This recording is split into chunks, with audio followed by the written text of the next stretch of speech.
hello नमस्ते everyone guys welcome back my channel and my new video hope सबैजना सन्चै आरामै हुनुहुन्छ होला म एकदम सन्चै आरामै छु भन्नुपर्छ फेरि पनि एकचोटि ब्याक भएको छु युट्युबमा अहिले चाहिँ यसो खानासाना खाएर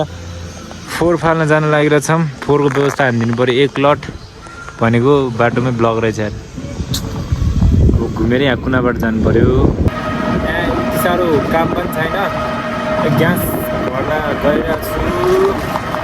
ग्यास पनि 2टा सिलिन्डर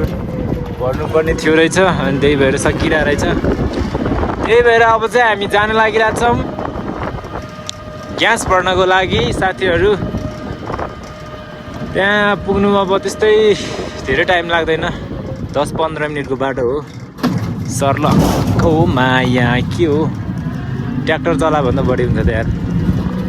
सर्लक्क जान्छौँ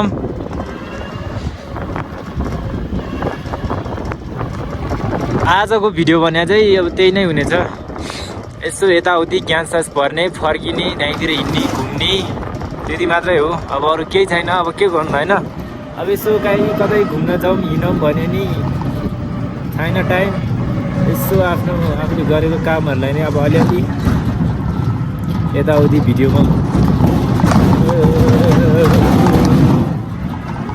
कन्भर्ट गरेर भ्लग बनाइदिउँ अब हेरे नि नहेरे नि फेरि भिडियो सबै बिजी सिङ्गो ड्राइभर राइडरमा रिक्सा राइडरहरू हो रिक्सा राइडर सबैजना मेरो गाडीलाई चाहिँ अब यहाँ व्यवस्था गरेर राखिदिनु पर्ने हुन्छ यहाँतिर अर्को एउटा राइडर चाहिँ यसो सामान मालहरू बोकेर यहाँनिर आइपुगेको रहेछ अर्को राइडर फेरि माल बोकेर यहाँ माथि जान लाग्यो आर्मी क्याम्पतिर मेरो गाडी एकछिनको लागि यहाँ रोकेर राखिदिने अनि आर्मी क्याम्प घुमेर आउने त्यसपछि पाङसिङ गएर ग्यास तामाकले ओथ्यो कि वाङरोमी चौथ फेरि वाङरोम चौथ क्या मुलाङ्गाल घाट चिज मुला छे कहाँ नि भाइ पाङसिङ ग्यास पार दिब्रिया ग्यासमा खाल्दैन भरले भयो ग्यासमा स्याचामा भोर भएको यसो व्यवस्था गरेर राखिदिनु पऱ्यो फेरि यो ह्यान्डब्याग राम्रो छैन कि सर्लक्क साइनी घिउ मैले पारामा गयो भने गयो हुन्छ फेरि प्राण 3 जन निपुङ भदौँ घुमेर आउनु पऱ्यो यहाँ चाहिँ फेरि हातपत्ता मान्छे छिर्न पाउँदैन कि सर्लक्क सामान पुऱ्याउनु जाने बाटोबाटै घुम्ने प्लान हो यो अनि हाम्रो जङ्गलको यात्रा यहाँनिर है आर्मी क्याम्पहरू चाहिँ अब प्रायः नेपालमा पनि जहाँ पनि यसो जङ्गल टाइपमै हुने रहेछ त्यो चाहिँ के को लागि होला यसो जानकारी भयो भनिदिनु पऱ्यो राइडरसँग ल्याङ्गम यहाँ भने पिछु जम्मा आग्रे म हेर लोङ्जी हेर राइडर डेन्जर राइडर हो है फेरि बाटो एकदम खुलित सिजब्लुट यस्तो डेन्जर बाटो छ है फेरि यो 3 बाङ्रेको रिक्साको भरै हुँदैन अब रिक्सा त होला नि इलेक्ट्रिक रिक्सा ब्रेक सेक लागेन भने त फेरि उडिहाल्ने हो नि त लाइफ ड्यामेज भइहाल्छ बाटो चाहिँ यहाँ हो डेन्जर भनेको छ मेन यस्तो ओह्रालो छ कि यहाँ भनेको भगवान्को भरोसामा हो ब्रेक सेक केही लाग्दैन फुल अफ स्पिड यस्तो मोडमा फेरि सर्लक्क ल अहिले चाहिँ अब हामी फर्केर आइसक्यो मेरो यो 2टा भरेर ल्याउनु पर्ने ग्यास उसको माल सामान पुऱ्याइसक्यो अर्को एकजना अब आउँछ चाहिँ भनेको थियो कल सल गरेर आयो भने सबजना एक ग्राउन्ड घुमेर आउने हो मेरो काम सँगसँगै घुम्ने आउने त्यही हो रमाइलो गाइज हाम्रो अर्को एकजना पार्टनर नि आइसक्यो अनि त्यसपछि उसको गाडी चाहिँ त्यस्तो साह्रो चार्ज छैन रहेछ अहिले त्यहाँ फेरि पुगेर माथिबाट फर्किएन भने बिजोग हुन्छ भनेर मेरो गाडी राइड हान्दैछ उसले चाहिँ अनि म चाहिँ खलासी हो अहिले खलासी अगाडि एकजना राइडर रिक्सा राइडर अनि त्यसपछि यहाँ चाहिँ हाम्रो काका मलाई अरूले चलाएको खासै भर्दा लाग्दैन तर पनि अब बाटो चल्नु पर्दैन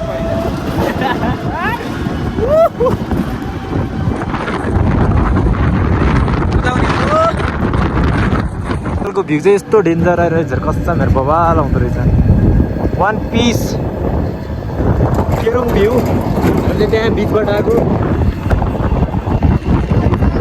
ओभरटेक हानिहाल्यो हाम्रो साथीले पछाडि पार्दै हामी अगाडि सफल भएको छौँ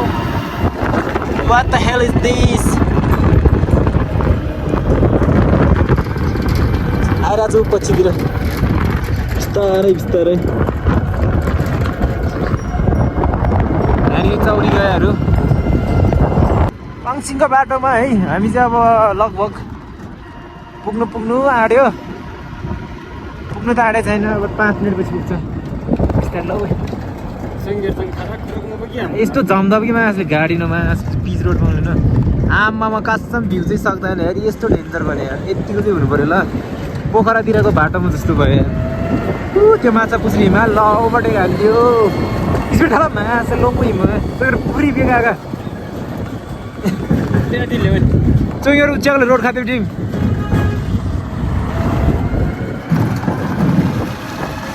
आफूले चलायो भने चाहिँ जति स्पिड चलायो नि मतलब लाग्दैन तर अहिले चलाएर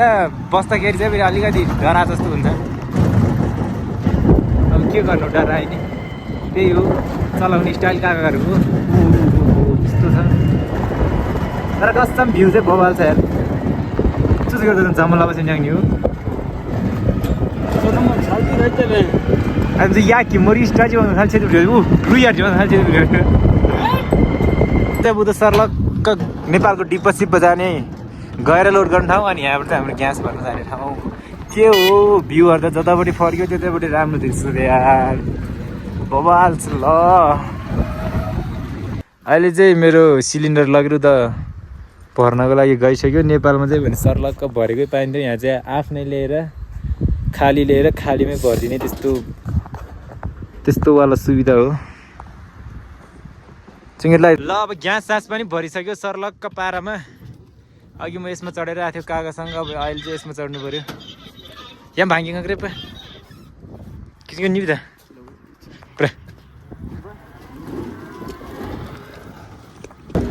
अब हाम्रो यात्रा भनेको फेरि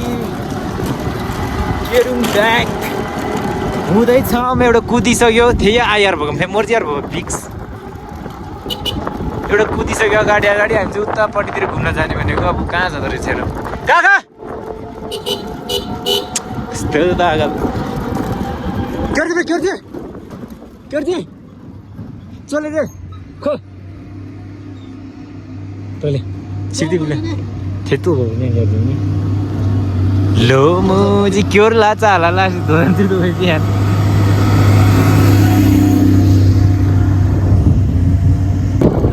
रमाइलो भ्यूसँगै हाम्रो यात्रा चाहिँ काम न बिकाममा यता यसो पाङसिङ बजार एक राउन्ड घुमाउ आउने बेलामा अनि त्यसपछि दम भन्ने हिसाबले आइरहेको छु हावा यति धेरै चलिरहेको छ मेरो भोइस कस्तो आइरहेको छ उडायो राजाले यति राइडर चाहिँ हुनु पऱ्यो ल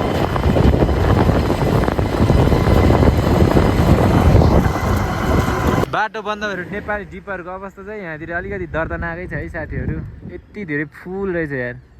पार्किङ फुल रहेछ नेपाली डिपहरू यहाँबाट भित्र जाने अवस्थै छैन रहेछ अहिले चाहिँ पहिलातिर जान पाउँथ्यो यो सबको सब नेपाली डिपर हो बाटो खुल्यो ल अहिले चाहिँ अब हाम्रो यहाँ सर्लक्क आइपुगिसक्यो सबजना उसको काकाको गाडी चाहिँ यहीँ राखेको थियो दुईवटा गाडी आइपुगिसक्यो दुईवटा गाडी माथि गइरहेको अब काकाको चाहिँ यहीँ पार्किङ गरेर राखेको अब उसको नि उठाएर लानु पर्यो अब चाहिँ आफ्नो एक एकवटा गाडी राइड है त चलो बिस्तारै चढ्नु पर्यो केटाहरू फेरि रन्किहाल्छ क्यामेरामा हेर्ने कि बाटो हेर्ने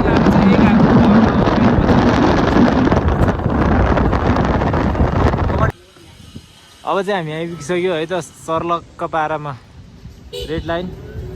ल आइसक्यो केटा हो दौडिरहेको दुईजनै